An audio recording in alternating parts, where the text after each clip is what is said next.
بسم اللہ الرحمن الرحیم۔ آج جس ہستی کی شان بیان ہوگی، اس ہستی کی شان سارا زمانہ جانتا ہے۔ اس ہستی کی شان میں قرآنی آیات اتری، اس ہستی کی شان میں نبی کریم صلی اللہ علیہ وآلہ وسلم کی بہت سی احادیث ہیں۔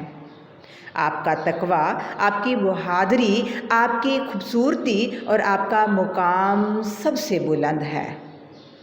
جی تو آج بات ہوگی شیر خدا کی، اسد اللہ کی، حیدر کرار کی، ابو الحسن کی، ابو تراب کی، حضرت فاطمہ رضی اللہ تعالی عنہا کے شوہر کی، حضرت امام حسن اور حسین کے والد کی۔ جی تو آج بات ہوگی حضرت علی کرم اللہ وجہہ کی۔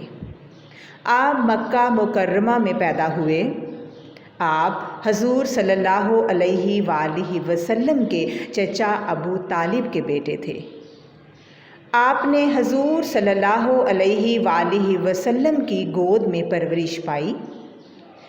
حضور صلی اللہ علیہ وآلہ وسلم کو آپ سے بے پناہ محبت تھی اور یہ محبت آخری وقت تک رہی۔ آپ نے اپنی پیاری بیٹی حضرت فاطمہ کا نکاح حضرت علی سے کیا۔ بچوں میں سب سے پہلے اسلام لانے کی سعادت آپ کو نصیب ہوئی۔ آپ مسلمانوں کے چوتھے خلیفہ بنے۔ حضور صلی اللہ علیہ وآلہ وسلم نے فرمایا، جس نے علی سے محبت کی اس نے مجھ سے محبت کی، جس نے علی سے بغض رکھا اس نے مجھ سے بغض رکھا۔ آپ نے فرمایا، میں علم کا شہر ہوں اور علی اس کا دروازہ ہے، میں حکمت کا گھر ہوں اور علی اس کا دروازہ ہے۔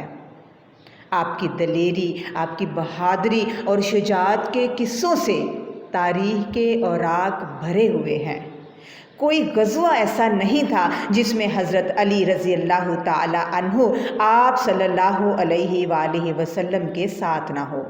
غزوہ بدر، غزوہ احد، غزوہ خندق، تمام غزوات میں بے پناہ شجاعت کے ساتھ آپ نے شرکت کی۔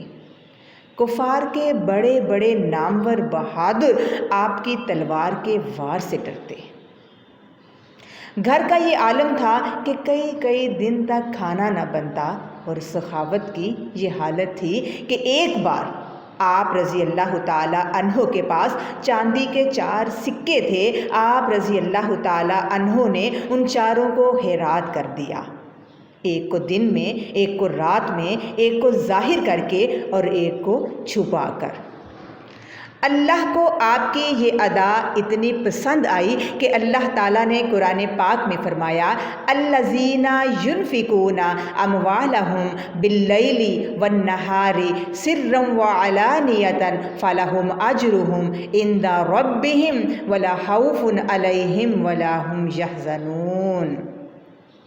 جو لوگ اپنا مال رات اور دن میں پوشیدہ اور ظاہر کر کے اللہ کی راہ میں خرچ کرتے ہیں، ان کا صلہ ان کے پروردگار کے پاس ہے، اور ان کو قیامت کے دن نہ کسی طرح کا خوف ہوگا اور نہ ہی غم۔ حضرت عمر فاروق رضی اللہ تعالی عنہ فرماتے ہیں کہ حضرت علی کی 3 فضیلتیں ایسی ہیں، اگر ان میں سے ایک بھی مجھے ملتی تو وہ میرے نزدیک سرخ اونٹوں سے زیادہ محبوب تھی، اور وہ 3 یہ ہیں۔ سب سے پہلے تو اپنی پیاری بیٹی کا نکاح حضرت علی سے کرنا، دوسرا ان کی رہائش نبی کریم صلی اللہ علیہ وآلہ وسلم کی رہائش گاہ کے ساتھ ہونا، تیسرا غزوہ خیبر میں ان کو پرچم اسلام عطا کرنا۔ غزوہ خیبر کا واقعہ کچھ یوں ہے کہ وادی خیبر میں یہودیوں نے کئی قلعے بنا رکھے تھے۔ تمام قلعے فتح ہو گئے اور ایک قلعہ کسی صحابہ سے فتح نہیں ہو پا رہا تھا۔ ایک رات نبی کریم صلی اللہ علیہ وآلہ وسلم نے فرمایا، صبح اس بہادر کو یہ پرچم عطا کیا جائے گا جس نے کسی لڑائی سے نہ منہ پھیرا ہو اور جس کے ہاتھ پر اللہ تعالیٰ نے یہ فتح لکھ دی ہے۔ بڑے بڑے صحابہ کرام میں سے ہر ایک کو یہی امید تھی کہ یہ پرچم انہی کو ملے گا۔ کیونکہ حضرت علی کرم اللہ وجہہ کی آنکھیں دکھتی تھیں، اس لیے کسی کا دھیان ادھر نہ گیا۔